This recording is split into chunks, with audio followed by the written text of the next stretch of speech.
من يهده الله فلا مضل له ومن يضلل فلا هادي له أشهد أن لا إله إلا الله وحده لا شريك له وأشهد أن محمدا عبده ورسوله.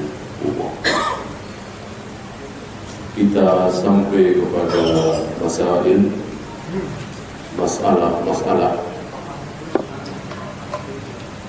yang pertama,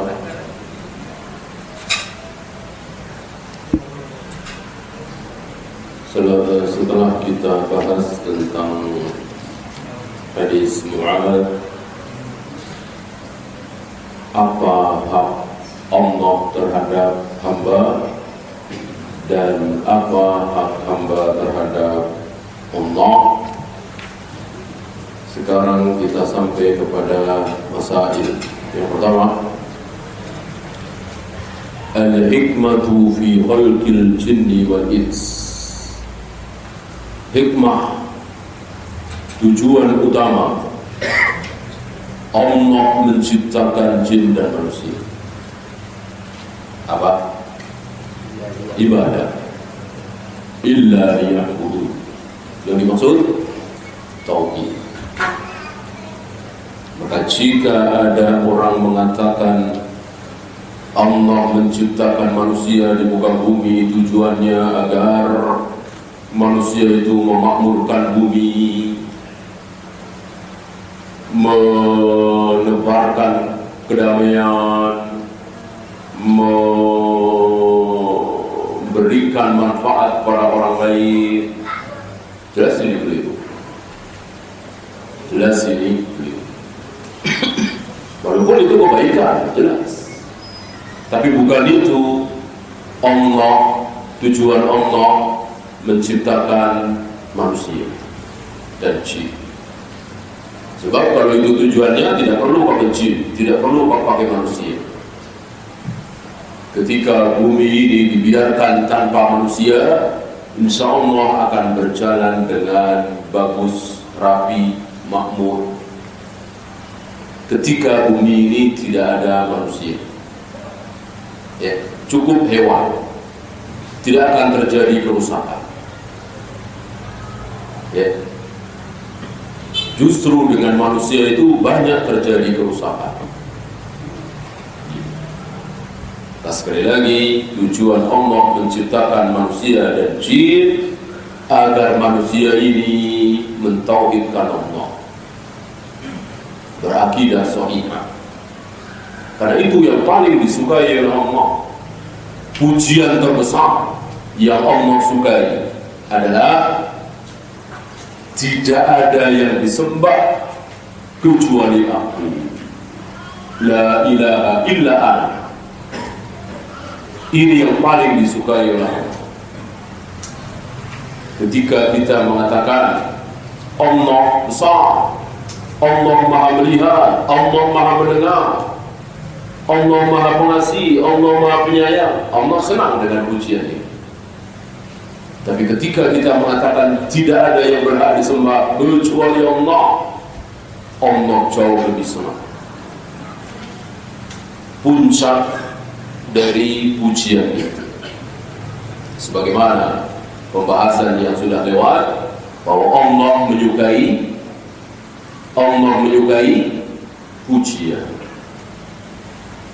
Tidak ada yang menyukai pujian lebih dari Aku, kata Allah. Kita suka dipuji, saya suka dipuji, antum suka dipuji, manusia suka dipuji, Allah lebih suka dipuji. Ya. Maka Allah wajibkan manusia memuji-muji Allah. Kita lihat dalam ruku, dalam sujud, dalam berdiri, dalam tahiyat, penuh dengan pujian-pujian kepada Allah. Dan pujian tertinggi adalah tauhid. Ya. Di luar tauhid masih ada kesamaan. Allah pengasih, Allah penyayang. Ada manusia yang pengasih, penyayang? Ada banyak. Allah melihat, Allah mendengar. Ada manusia, jin melihat, mendengar, ada. Allah cemburu, kita juga banyak yang cemburu. Ya, Allah turun, Allah berada di arsy. Kita juga, walaupun yang sama cuma 8. Tetapi kalau Allah disembah, tauhid, tidak ada persamaan sedikit pun. Tidak ada yang boleh disembah kecuali Allah. Maka tauhid adalah pujian tertinggi.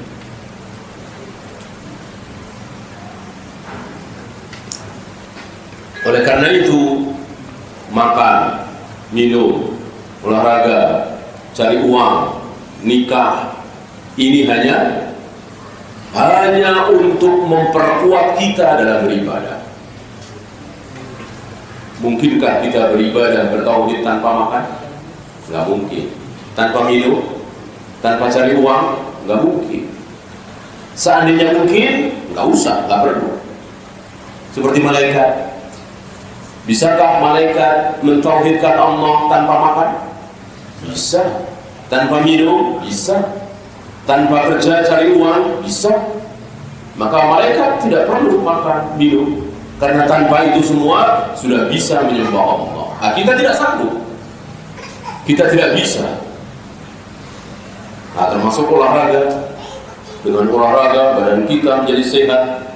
Dengan sehat maka kita bisa lebih kuat beribadah, lebih kuat untuk bangun malam, lebih kuat untuk berpuasa dan seterusnya. Jadi intinya di situ. Ya. Maka tidak tercela orang yang tidak bekerja, cari uang, tidak tercela, tidak dosa. Kenapa? Karena kontrakannya banyak. Nah, kontrakannya 100 pintu misalnya, ngapain kerja? Dia bulan dapat sekian puluh juta. Dia nggak kerja, nggak tercela. Tapi saya nggak punya apa-apa, saya tidak punya penghasilan, saya tidak punya warisan, tidak punya kontrakan, saya tidak mau bekerja, saya terus beribadah di masjid, sholat, habis sholat baca Al-Quran, habis itu zikir, sholat lagi dan seterusnya. Maka saya tercela, saya berdosa. Berarti harus ada orang yang menanggung nafkah saya. Saya akan butuh makan, minum dan seterusnya. Ya. Ini tidak baik, bahkan haram. Ya. Yang kedua,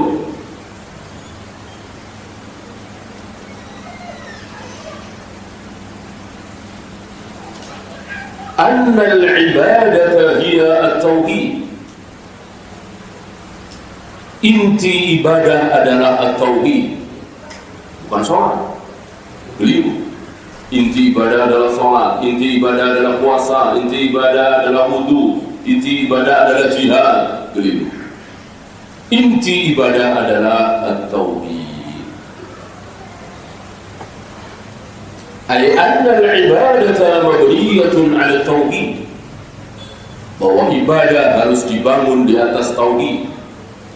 Maka ibadah yang dibangun tidak di atas tauhid, Allah tidak terima. Ada orang sholat, sholatnya tidak diterima. Ada orang puasa, puasanya tidak diterima. Ada orang baca Al-Quran, sedekah, jihad, Allah tidak terima. Kenapa? Karena dia tidak bertauhid.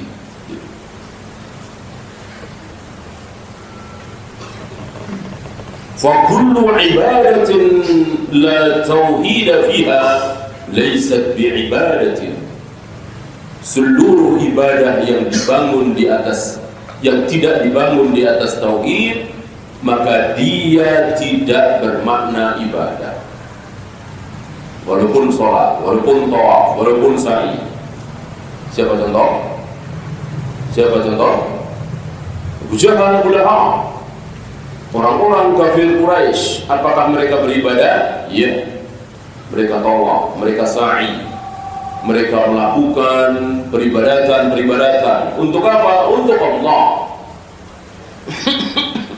Sudah sering kita sebut di majelis ini bahwa Abu Jahal, Abu Lahab tidak berniat menyembah Latta, Uzza, Hubbal, Manat, tidak. Ucapan Abu Jahal, Abu Lahab ini diabadikan oleh Allah di awal-awal surat Az-Zumar. Ma na'buduhum illa liyuqarribuna ila Allahi zulfa. Ini ucapan Abu Jahal, Abu Lahab. Ditulis oleh Allah dalam Al-Quran. Kami tidak menyembah mereka. Kami tidak menyembah Latta, Uzza, Hubbal, Manat dan seterusnya. Illa liyuqarribuna ila Allahi zulfa. Kami hanya jadikan mereka sebagai perantara, wasilah antara diri kami dengan Allah. Tujuan kami mendekatkan diri kepada Allah lewat mereka. Ya. Mereka, Abu Jahal, Abu Lahab, tidak mengakui bahwa mereka menyembah berhala. Yang mereka lakukan hanyalah mendekatkan diri kepada Allah lewat berhala-berhala. Ini yang dimaksud dengan syirik. Ini tidak bertauhid, maka ibadahnya Abu Jahal, Abu Lahab tidak diterima oleh Allah.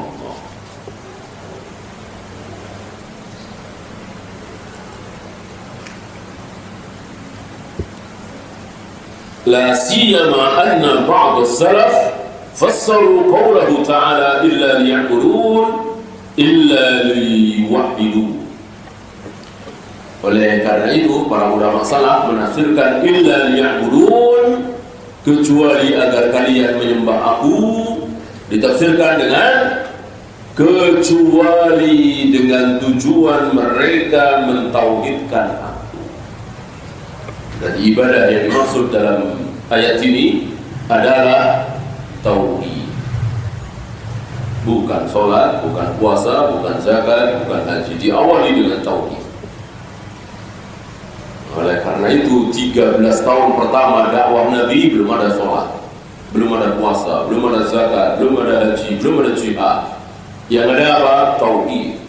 Tauhid dan terus tauhid. Oleh karena itu siapa yang meninggalkan dakwah tauhid lalu dia tertarik dengan dakwah persatuan umat, dakwah siasah syariah, dakwah politik, dakwah ini, dakwah itu, berarti dia telah meninggalkan apa yang dicontohkan oleh para nabi, para rasul. Para nabi, para rasul tidak pernah meninggalkan dakwah tauhid. Sebagian kita mengatakan sudah tidak perlu.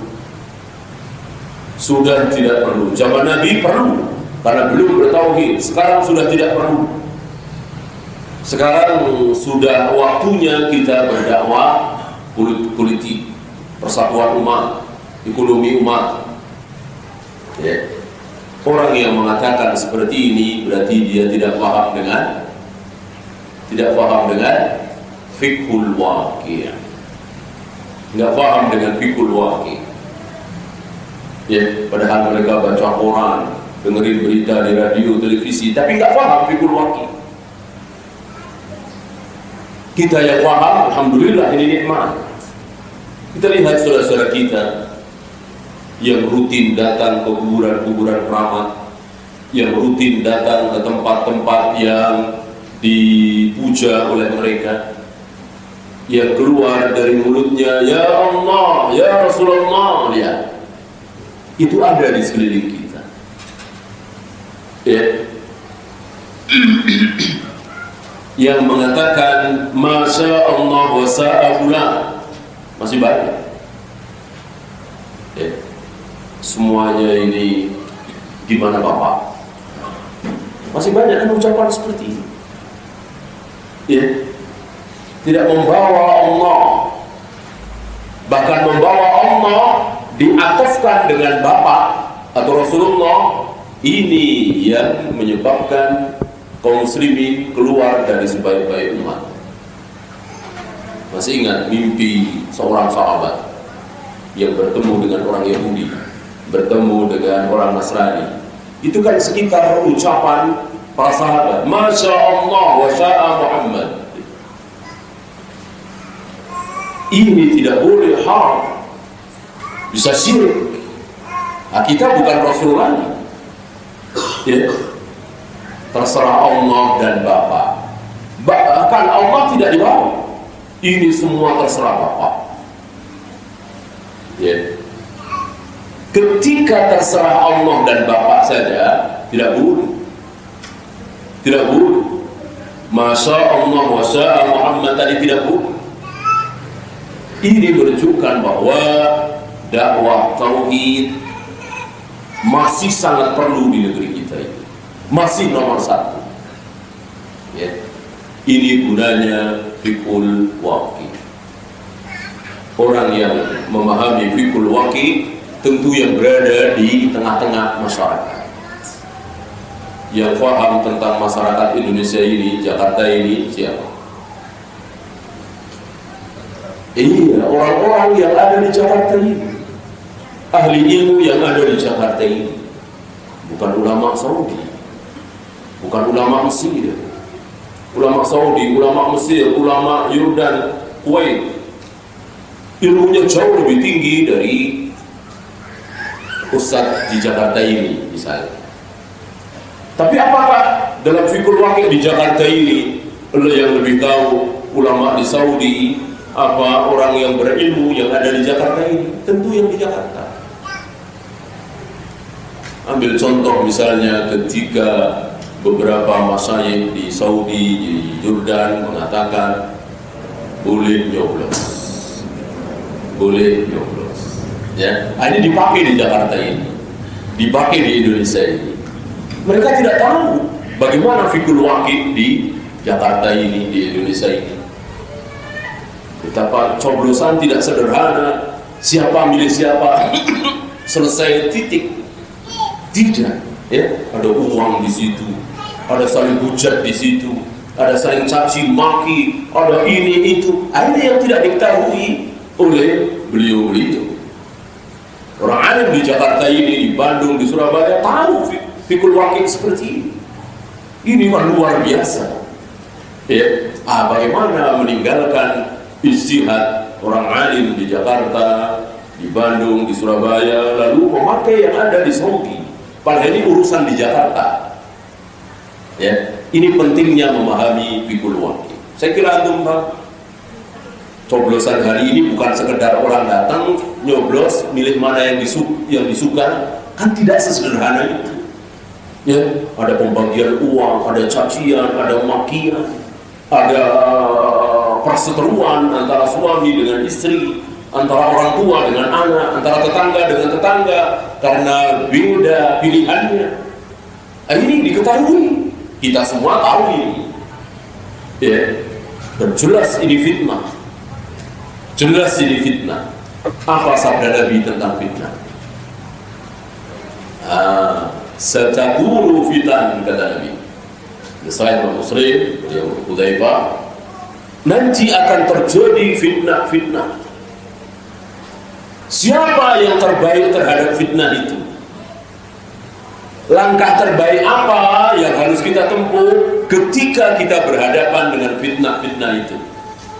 Apa kata Nabi? Duduk. Duduk. Berdiri saja jangan. Apalagi berjalan, apalagi berlari. Sabda Nabi SAW, Al-qa'idu fiha khairun minal qa'im. Orang yang duduk-duduk terhadap fitnah itu lebih baik daripada yang berdiri. Wal qa'imu fiha khairun minal mashi. Yang berdiri masih lebih baik daripada yang berjalan menghampiri fitnah itu. Al-mashi fiha khairun minas sa'i. Yang berjalan menuju fitnah itu lebih baik daripada yang berlari. Berarti petunjuk dari Nabi SAW, kalau ada fitnah, yang terbaik apa? Duduk, tidak ikut-ikutan. Ya, kita sedang duduk di situ, 100 meter dari kita ada fitnah, kita tetap duduk di situ, bukan berdiri. Ada apa sih? Nah, ini kurang baik. Apalagi berjalan menghampiri fitnah ini lebih buruk lagi. Apalagi berlari. Ya. Maka yang terbaik ketika ada fitnah adalah duduk, diam, tidak ikut-ikutan, cuek. Sebagaimana Dajjal. Jika engkau mendengar Dajjal ada di timur, maka larilah ke barat. Dajjal ada di barat, larilah ke timur. Karena Dajjal itu fitnah. Sebagaimana demokrasi, HAM, dan seterusnya, semuanya adalah fitnah. Yang terbaik kita menjauh sejauh-jauhnya. Jangan menghiraukan. Mentahdir boleh tentu. Ya. Lebih baik dari duduk bagi orang yang bisa mentahdir.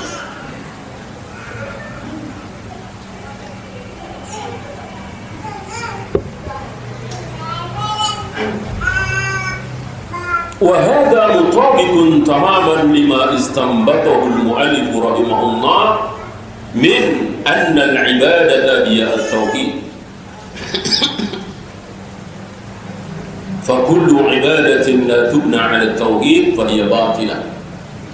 Seluruh ibadah yang tidak dibangun di atas tauhid, maka ibadah itu batil. Allah tidak akan menerima ibadah yang batil, yang dibangun tidak di atas tauhid. Sebagaimana firman Allah, tapi ini tidak ada di Al-Quran. Ana aghna syuraka'i 'ani syirki. Aku adalah zat yang paling tidak butuh dengan sekutu, paling benci dengan sekutu. Beda dengan kita, kita sangat butuh dengan sekutu. Itulah kita. Kita tidak bisa dan tidak mau hidup sendirian.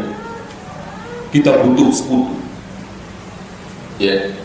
Orang yang banyak sekutunya, maka dia akan nyaman, akan enak, akan kuat. Begitulah manusia, saling membutuhkan, saling menolong. Allah tidak. Allah tidak butuh bantuan siapapun. Allah tidak butuh sekutu. Maka Allah marah apabila disekutukan. Marah semarah-marah.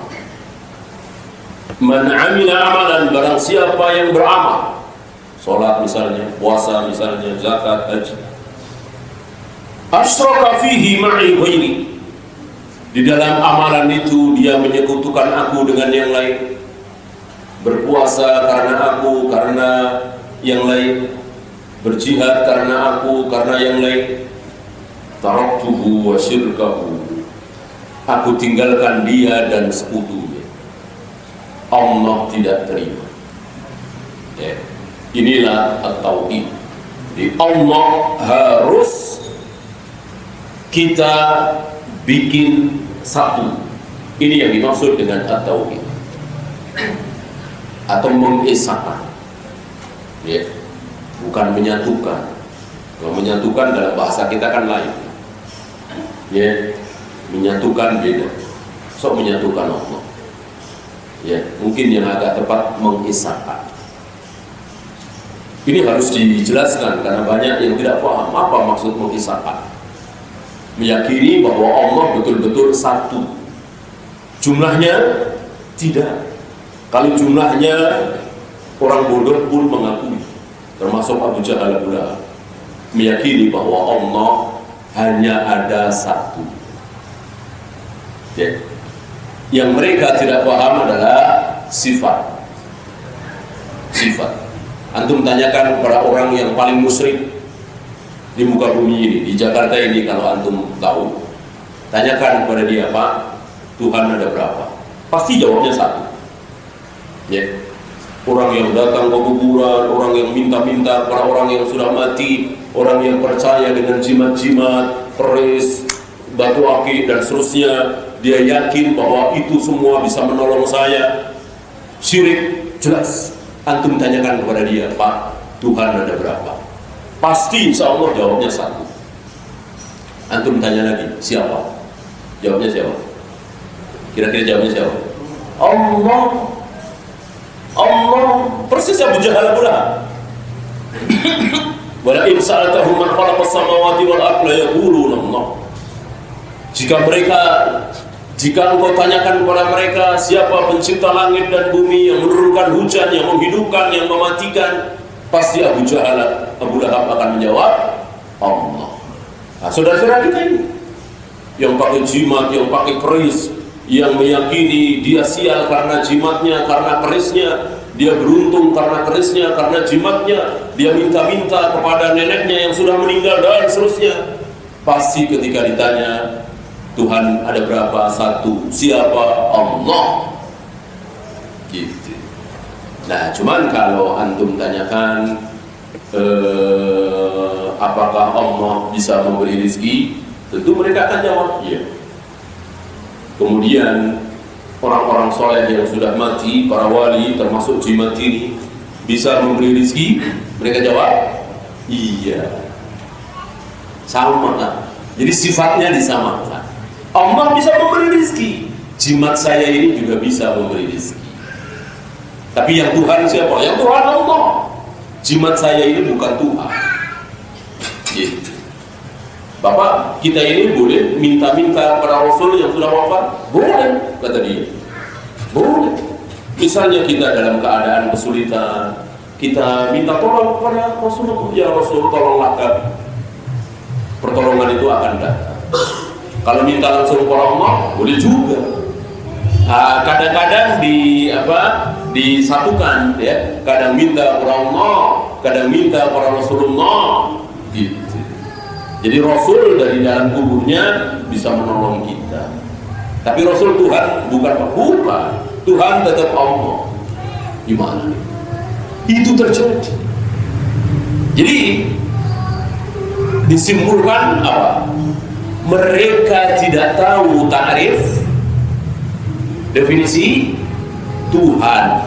Lihat, definisi Tuhan aja mereka nggak tahu. Ya.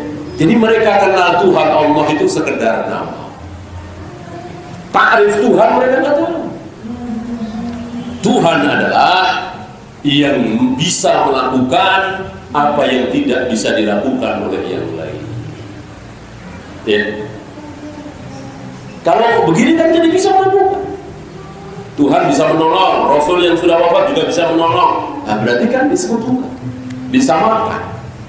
Tapi mereka tidak mau mengakui kalau Rasulullah itu Tuhan. Ya.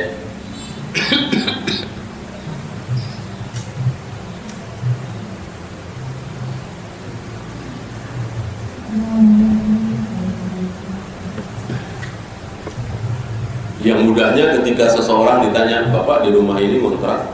Oh, enggak. Tapi rumah ini milik Bapak? Bukan. Milik Pak Haji. Bapak kontrak di sini? Enggak. Terus gimana tinggal di sini? Ya saya tiap bulan ngasih uang ke Pak Haji 600.000 gitu. Kalau saya nggak nyerahkan 600.000, saya harus pindah dari rumah ini. Ya. Apa namanya? Iya namanya kontrak kan, tapi dia bilang nggak kontrak. Kira-kira seperti itu. Ya. Jadi ta'rif itu dia nggak tahu. Ta'rif kontrak itu apa dia nggak tahu. Ta'rif Tuhan itu apa dia nggak tahu. Ini kan musibah besar. Pemahaman yang sangat sederhana dia tidak tahu. Ya.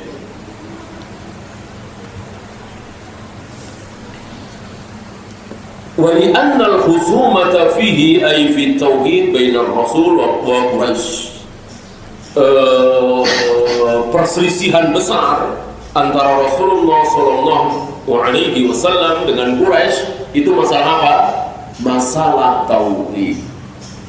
Bukan masalah sholat, bukan masalah tawaf, masalah sa'i, bukan. Itu bukan perselisihan besar. Buktinya mereka tawaf juga, sa'i juga. Cuman caranya agak berbeda. Ini perselisihan yang akhirnya menyebabkan peperangan antara Rasul dengan Quraisy apa? Tauhid. Ya.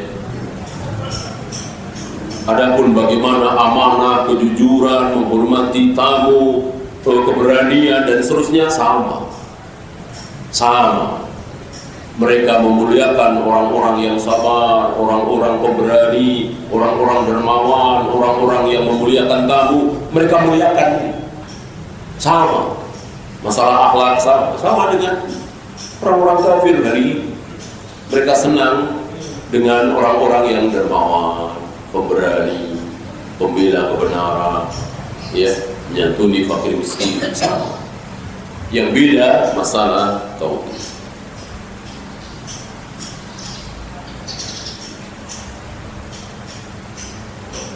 Kemudian beliau membawakan ayat wa ma mana'ahum an tuqbala minhum nafaqatuhum illa annahum kafaru billahi wa rasulih.